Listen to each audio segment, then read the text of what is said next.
Hello over there, ladies and gentlemen. This is L24 News, streaming live from the capital Algiers. I'm Abdurrahim Kashor, and coming up next in our news program.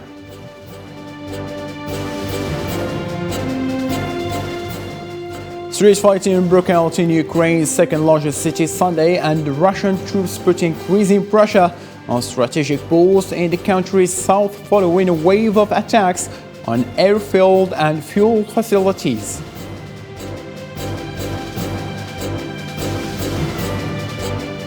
EU, US, UK to exclude some Russian banks from SWIFT. European Commission President Ursula von der Leyen says that the move aims to harm Russia's ability to finance its war in Ukraine.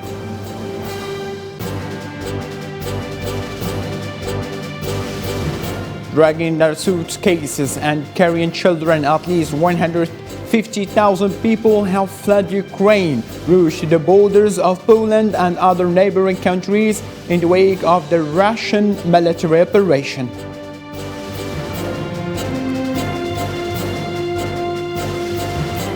As Russian troops moving forward towards the Ukraine's capital, anti-war protesters have been gathering around the world to demonstrate against Russian aggression. Thousands took the streets in major rallies across Europe, while protests were reported as far as away from Japan, Iran, Australia, and the US.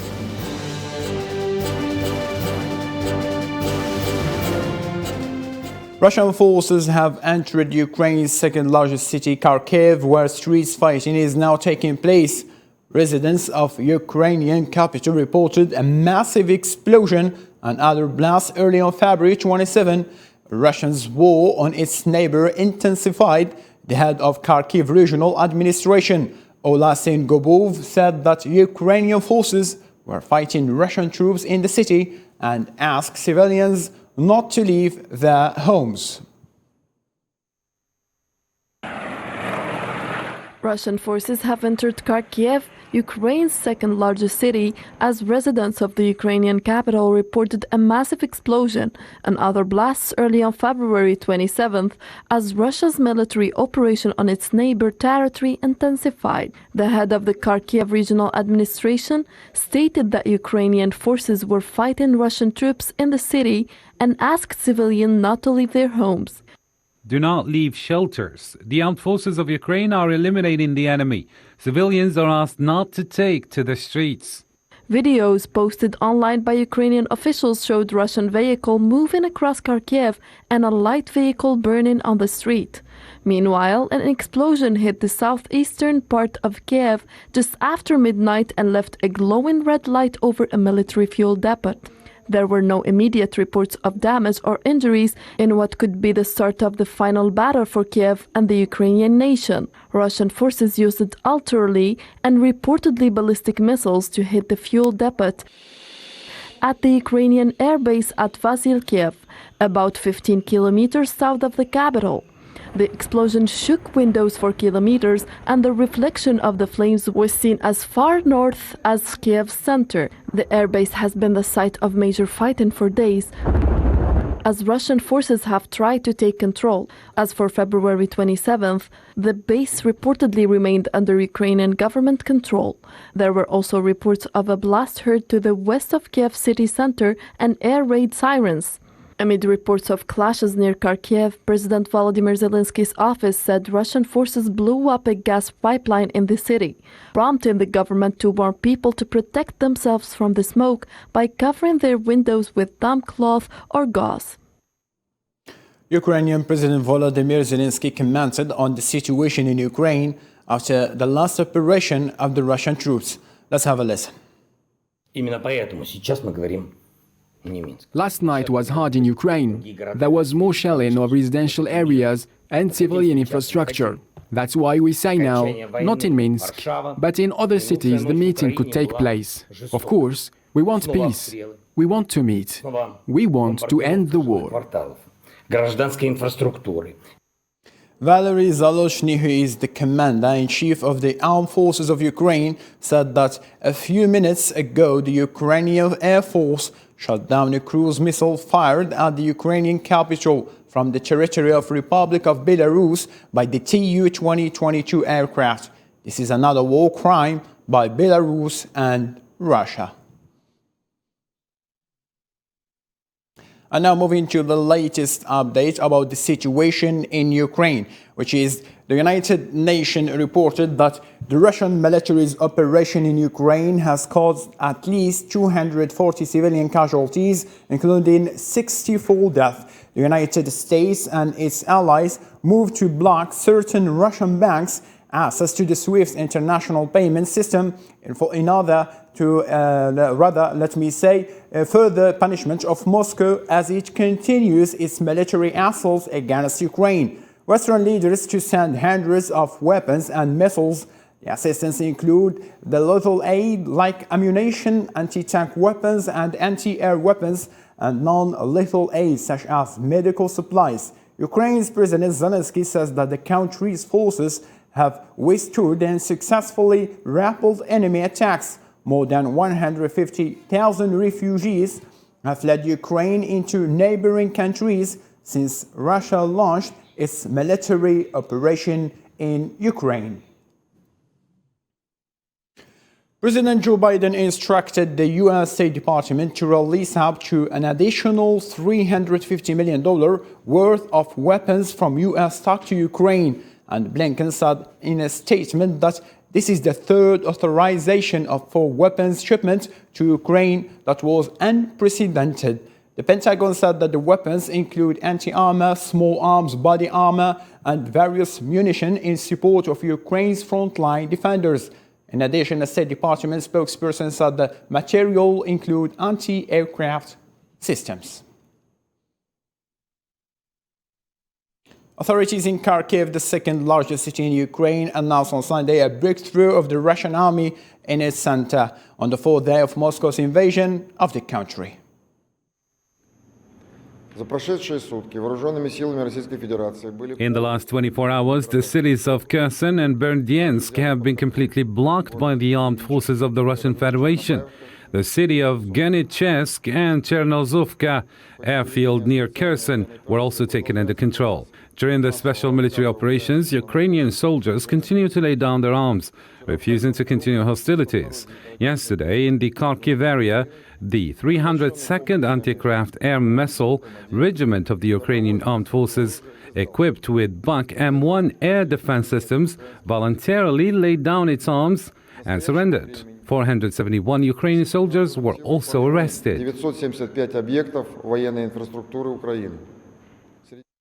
Ursula von der Leyen, President of the European Commission, announced new economic sanctions against Russia on the third day of the military operation of Russia. EU suggested blocking selected Russian banks from SWIFT, the global financial messaging system.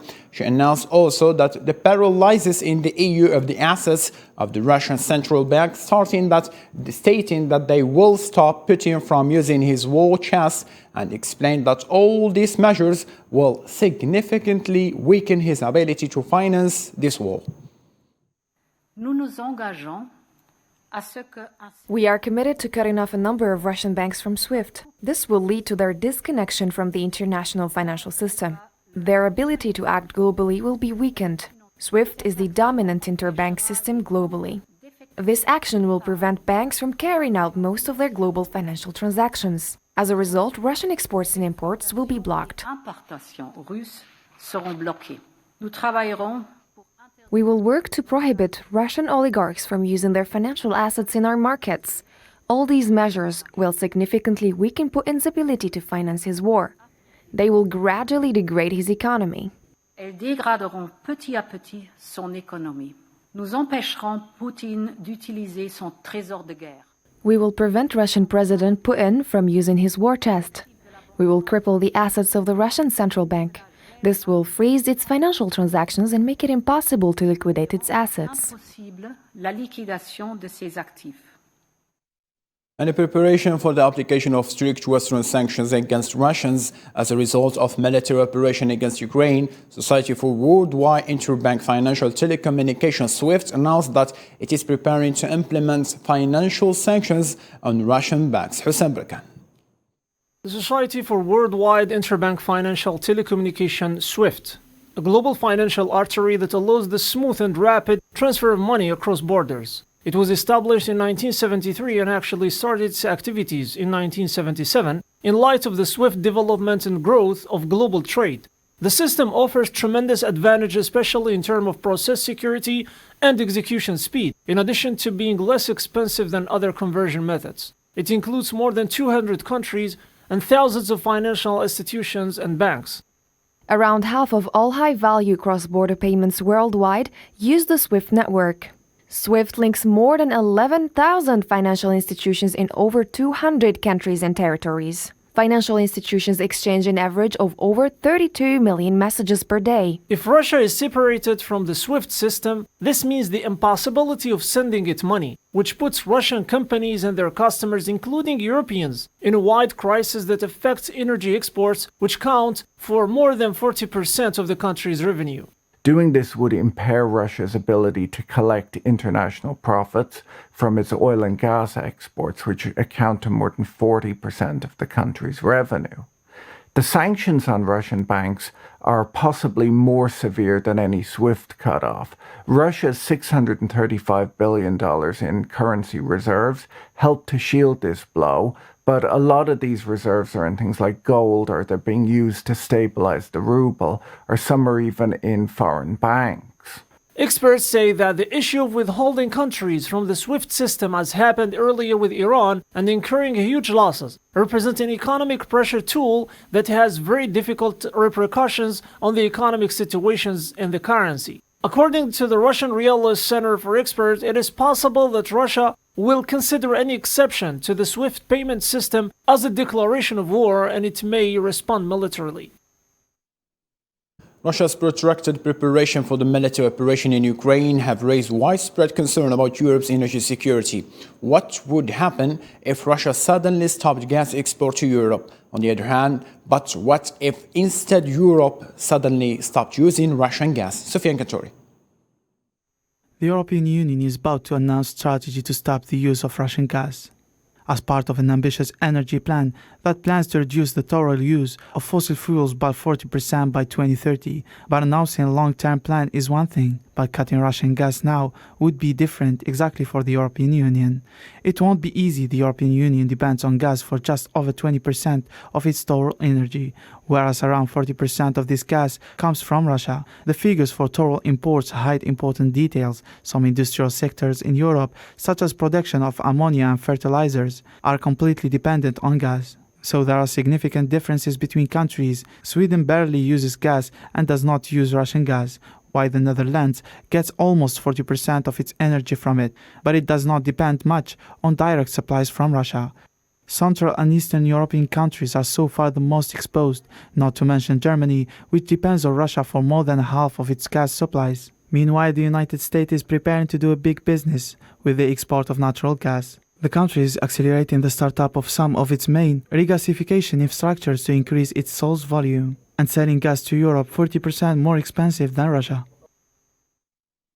The regime of the authoritarian leader Alexander Lukashenko is set to hold a vote on February 27th with the aim of tightening his grip on power in Belarus and possibly ending the country's nuclear-free status. The scheduled vote, which has been denounced by the country's opposition, comes as Russia continues its military operation in Ukraine, with thousands of troops moving in from Belarus. The German Chancellor Olaf Scholz said that the world entered a new era with Russian invasion, and Germany is committing 100 billion euros to a special fund for its armed forces, raising its defensive spending above 2% of GDP, and he emphasized on the idea that Germany will always stand with Ukraine in this tragic period. We need to support Ukraine in this desperate situation, much of which we have done in recent weeks, months and years. But with the invasion of Ukraine, we have entered a new era in Kiev and Kharkiv, and therefore in Mariupol, people are not just defending their homeland. They are fighting for freedom and democracy, for values we share with them. Few days after the conflict started in Ukraine, thousands of Ukrainians have already crossed into 5 countries bordering western Ukraine. Poland alone has reported more than 50,000 arrivals in only 2 days, while the first Ukrainian refugees started to arrive in Germany. Nabil Khazini. A sound of danger, and also a sound of a reminder for thousands of Ukrainians to leave their country as soon as possible. For these people, the world has one direction now, the West, where they make their way to find shelter beyond the Ukrainian frontiers. We don't want to be running from country to country and asking for support, but support is really needed this time. According to the UN Refugee Agency, nearly 150,000 people have so far fled Ukraine into Poland and other neighboring countries. The number could ultimately grow to 1 and even 5 million of a population of 44 million who might try to leave their country in the coming weeks. Travel is very hard, of course, a lot of cars, a lot of buses, traffic jam. And then a big price to get here, and I hope 2, maybe 3 hours, and they will come here. I think I will cry. Arriving at the Polish border, Ukrainian refugees were warmly welcomed, and a working group was set up to ensure refugees have access to basic infrastructure, means of transport, education, and medical help.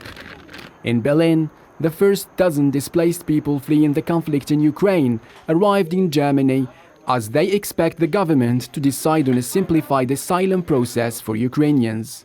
Actually, I spoke with my parents before I left Ukraine, and they said, we was born here, we live here all our life, and we just don't want to leave our country. For now, Central Europe is welcoming Ukrainians with open arms, but the primary receiving countries don't have the capacity to meet those needs on a large scale and on a prolonged basis. In a lengthy video message on the embassy's official WeChat account, Chinese Ambassador Fan Chenrong sought to dispel rumors he left Kiev and reassure Chinese nationals left stranded in the war-torn country, saying we must wait until it is safe before leaving. Let's hear it. 我知道，当前很多人都想回国，确实。 I know a lot of people want to go back to China now. In the current situation, China is the safest country in the world and the warmest home. What I can tell you clearly is that when the security conditions are met and everyone's safety is guaranteed, we will make the appropriate arrangements. If we evacuate carelessly under such circumstances, how can we not worry? We must therefore wait until the situation is safe before evacuating, so that everyone can feel reassured when they leave. But we're not waiting passively. We will do it where the conditions are right and the measures are the safest. And I want to make it clear that the Chinese ambassador will never leave our compatriots behind by putting his own safety first. It will never be the behavior of a Chinese ambassador or a member of the Communist Party. Tens of thousands of Ukrainians have already left their homes because of Russia's invasion. Many are displaced within the country, and others are looking for safety in neighboring countries like Poland, Slovakia, Romania, and Moldova. The Ministry of Interior of Slovakia revealed earlier today that 10,526 entries were made only in the last 24 hours. And about 50,800 Ukrainian arrivals have crossed the border in the last 24 hours. The Interior Minister of Moldova, Anna Livonka, revealed in addition, about 10,000 refugees are estimated to have entered Romania, as Romania's Interior Ministry has reported on February 25th. And now Russia has established attack lines into 3 regions of Ukraine toward Kiev, capital, from the north toward Kharkiv, from the northeast, and fanning out from Crimea in the south. Ukraine has also fought Russian-backed separatists in the Donbass region to the east. Russian forces have attacked oil and gas facilities in Ukraine, sparking huge explosions overnight, but Ukrainian forces were holding off Russian troops advancing on the capital Kiev. President Volodymyr Zelensky said as the assault entered its 4th day. Police arbitrarily detained hundreds of peaceful protesters across Russia on February 24, 2022. At rallies in solidarity with Ukraine and against the military operation, many of the protesters said that they were ashamed of their nation. The authorities also arrested at least 2 human rights defenders who spoke up against Russia's full-scale incursion in Ukraine, threatens to block mass media outlets in case the reporting on the war differed from the official narrative, and demanded that foreign social media platforms stop restricting reports from Russian state media. Ukraine protests erupted across the globe, with thousands taking the streets in major rallies across Europe, while protests were reported as far as away in Japan, Iran, Australia and the US to denounce Russian incursion of Ukraine. Miriam Zian. People across Europe gathered in cities to denounce Putin's military operation, including in London, Munich, Geneva, Edinburgh, Dublin and Paris, as well as across the globe. In London, hundreds gathered outside Russia's embassy in Kensington and Downing Street, where eggs were thrown at the embassy as people attending the protest in the British capital shouted Putin stop war, among other slogans. The crowd, wearing Ukrainian colors around their necks, waving flags with traditional flower headbands, sang Ukrainian songs. I want to support the people who are there. My mom, they were bombing Kiev at 3 in the morning. I could hear. I was on the phone with her. You can only imagine my heart and what I'm going through, because she's there. I cannot help her, and I can only be here and pray and just show the support. We need to unite. We need to show that we're strong, and we need to please stop. Please stop. Sit down at the table. Talk. We're in 21st century. We can talk. In Germany, thousands of people protested Saturday in Munich and other German cities, and a protest is scheduled for Sunday near the Brandenburg Gate to draw 20,000 people. Switzerland saw thousands of people gather across the country, including about 1,000 outside the United Nations European headquarters in Geneva. In Finland, thousands of people gathered in the capital Helsinki, shouting Russia out, down with Putin. Meanwhile, at least 492 Russian protesters who joined the chorus of condemnation and urged an end to the bloodshed were detained on Saturday in 34 cities, which brings the total number of arrests to more than 3,000 since demonstrations began Thursday. Moscow's incursion has sparked global outcry and prompted punishing sanctions from the West, including some against the Russian president. The circumstances of this invasion already has affected sport, and Chelsea's Russian owner Roman Abramovich says he's given trustees of Chelsea's charitable foundation the steward and the care of the club. Abramovich, who will remain the club's owner, he made the move amid Russia's military operation in Ukraine, saying, "I have always taken decisions with the club's best interests at heart." Abramovich said in a statement, "I remain committed to these values. That is why I am today giving trustees of Chelsea's charitable foundation the stewardship and the care of Chelsea FC. I believe that currently they are in the best position to look after the interests of the club, players, staff and fans." His statement did not reference to the attack of Ukraine. And here it is, the timeline of the statistics given so far in sport field. Head coach Tuchel said that earlier players were uncertain about the Abramovich future at Chelsea. Russian billionaire Abramovich could be at risk of sanctions by the UK government, and Abramovich brought the London club in 2003 and has overseen Chelsea's most successful period. A couple British members of parliament have called on the UK government to seize Abramovich assets. Now, after this decision of Roman Abramovich to hand over the stewardship and care of the Chelsea to the club's charitable foundation, it is worth mentioning to notice that there have been calls for MPs this week after that Russia-born Abramovich should not be allowed to own Chelsea due to his link to Vladimir Putin's regime. In relation to Mr. Abramovich, as part of HMG's Russia strategy aimed at targeting illicit finance and malign activity, Abramovich remains of interest to HMG due to his links to the Russian state and his public association with corrupt activity and practices. An example of this is Abramovich admitting in court proceedings that he paid for political influence. Therefore, HMG is focused on ensuring individuals linked to illicit finance and malign activity are unable to base themselves in the UK and will use the relevant tools at its disposal, including immigration powers, to prevent this. That's nearly 3 years ago, and yet remarkably little has been done in relation. Surely Mr. Abramovich should no longer be able to own a football club in this country. Surely we should be looking at seizing some of his assets, including his £152 million home. Ladies and gentlemen, thank you so much for being with us. But before ending up, let's have a reminder for our main top stories.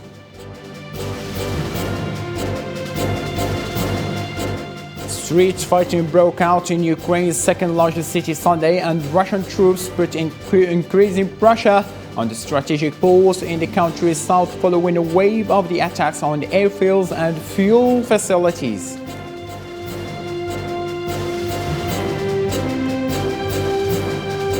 EU, US and UK to exclude some Russian banks from SWIFT. European Commission President Ursula von der Leyen says that the move aims to harm Russia's ability to finance its war in Ukraine.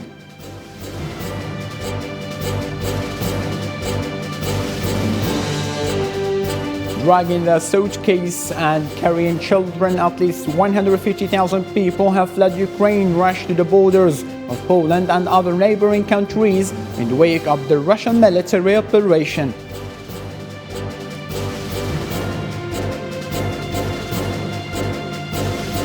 As Russian troops moving forward toward Ukraine's capital, anti-war protesters have been gathering around the world to demonstrate against Russia's aggression.